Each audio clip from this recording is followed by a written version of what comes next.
Hace 3 años, una tocaya mía venezolana me preguntó en Argentina qué podía hacer para no sentirse culpable por haber dejado a su país. Y le dije que no, yo no podía responderle a nadie en qué momento era correcto abandonar Venezuela. Cada quien tiene su límite. Hay personas que el límite les llega cuando ya no encuentran medicinas para su abuela. Hay otros que todavía aguantan más meses para soportar largas colas y no tener nada que comer. Hay otras personas que aguantan incluso hasta ver si la oposición va a dejar de ofrecer socialismo. Cada quien tiene su propio límite. Cada quien decide en qué momento se va de su país y tiene pues la difícil decisión de abandonar el país para poder salvar su vida. Yo misma vengo de gente que tuvo la honestidad intelectual de darse cuenta que no iban a poder hacer nada por salvar su país. Mi abuelo, el padre de mi madre, tuvo que salir de Hungría huyendo por el comunismo soviético en los años 60. Si él no hubiera tenido la honestidad intelectual de darse cuenta que no iba a poder salvar su país, se hubiera quedado a ser una víctima más. Lo mismo los padres de mi papá, que son todos cubanos, y que se dieron cuenta que no iba a haber manera de sacar a los Castro, y en 1960 migraron para Guatemala. Llega un momento donde uno tiene que tomar la decisión entre salvar su país o salvar su propia vida. Y como siempre me dijeron mis abuelos, los regímenes comunistas te pueden quitar tu trabajo, tu casa, tus oportunidades, tu dinero y todas las propiedades. Pero todo eso se puede hacer en otro lado. Uno puede venir y reconstruir su vida. Porque lo único que los regímenes comunistas y socialistas no nos pueden quitar es nuestra riqueza mental. Por eso es tan importante invertir en tu mente, porque es tu mente el único vehículo con el que cuentas para solucionar los problemas. Y cuando se trata de irse de una dictadura, va a ser tu mente tu recurso más importante para poder volver a rehacer tu vida. Muchas veces se los anunciamos. Yo he sido una de las personas que más les ha dicho el peligro de tener una oposición que no tiene los pantalones para defender la libertad de mercado y la propiedad privada y que creen que los venezolanos son tan tontos y tan débiles que lo que están buscando es que alguien les ofrezca más socialismo.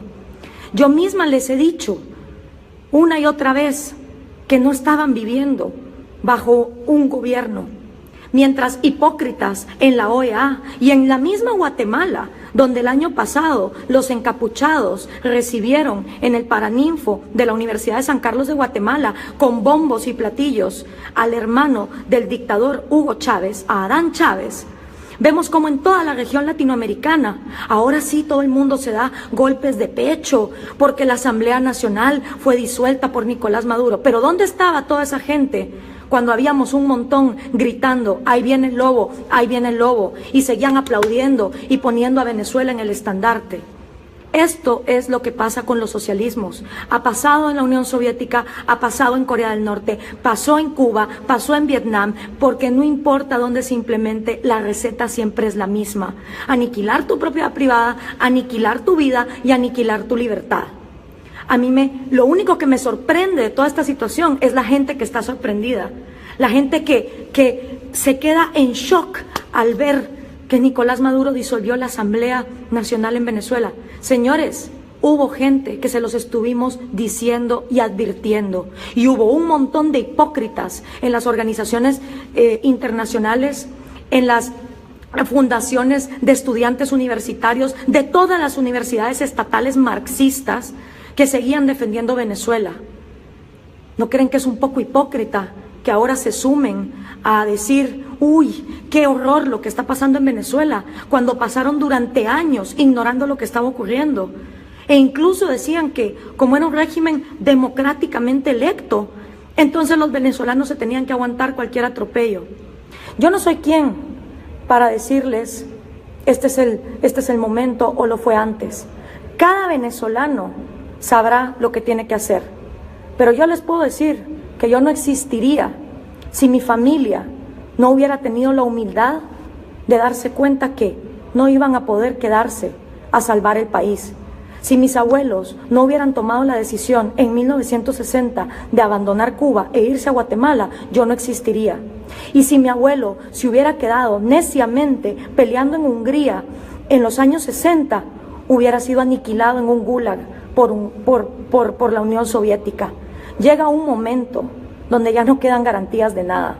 Y yo no veo en la élite venezolana, que es la principal responsable de este caos, la élite académica, la élite cultural, la élite intelectual y la élite económica, no veo que tengan los pantalones de denunciar al socialismo como lo que es, un régimen que abusa de las instituciones democráticas para luego aniquilar la república, la división de poderes y sobre todo violentar los derechos individuales, porque el individuo es la minoría más pequeña que hay. Y no puede existir ningún colectivo que se diga defensor de las minorías cuando están dispuestos a violarle la vida, la propiedad privada y la libertad a la minoría más pequeña que hay, que es cada uno de ustedes. Así que les hablo con la experiencia de lo que les puedo hablar. En mi caso, yo no estaría viva si mi familia no hubiera tomado la decisión de darse cuenta que habían perdido su país. Y por eso lucho, porque en Guatemala no entre el socialismo del siglo XXI. Y cuando llegan los estudiantes sancarlistas a poner a Adán Chávez como el gran ídolo, como lo hicieron el año pasado, yo voy a estar ahí para luchar.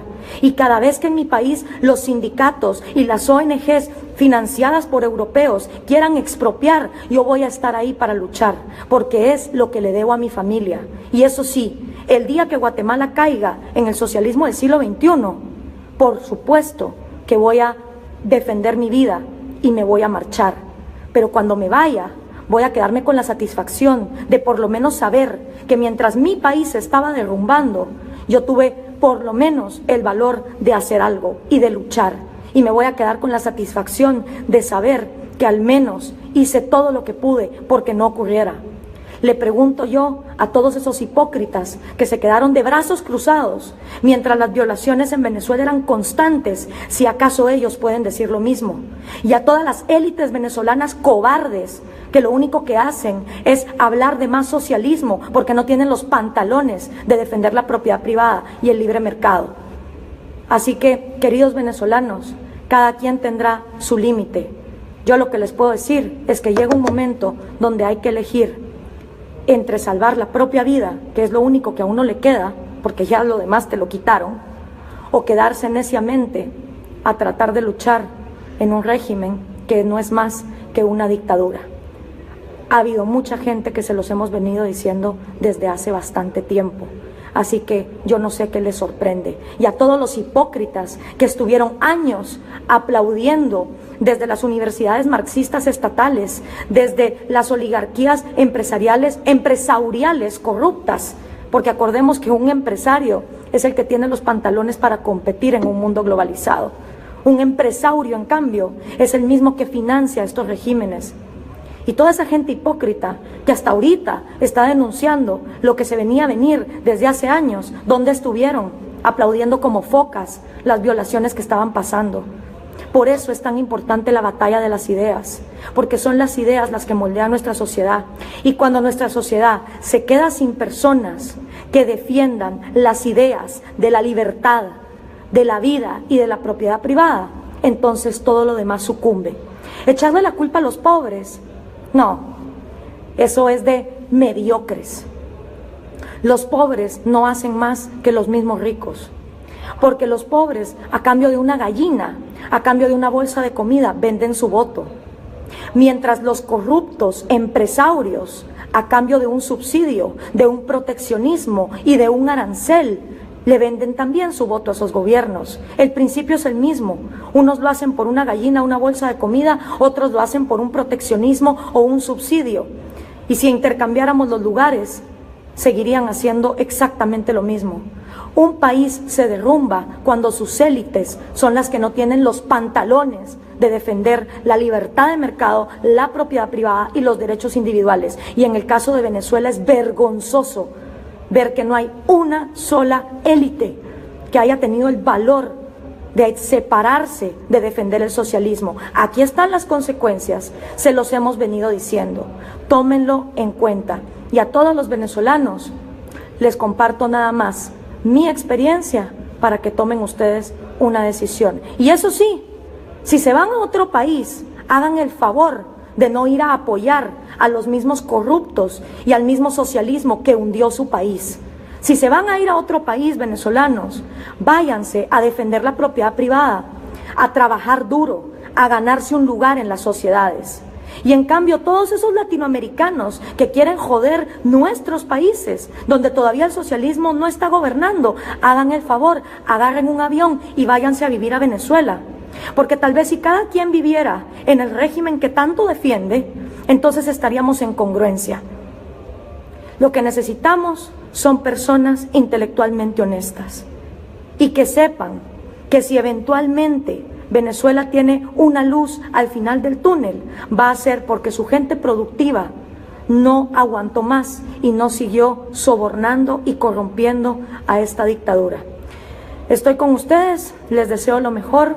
Yo en su lugar realmente tendría la humildad de decir, he perdido mi país, pero puedo salvar mi vida.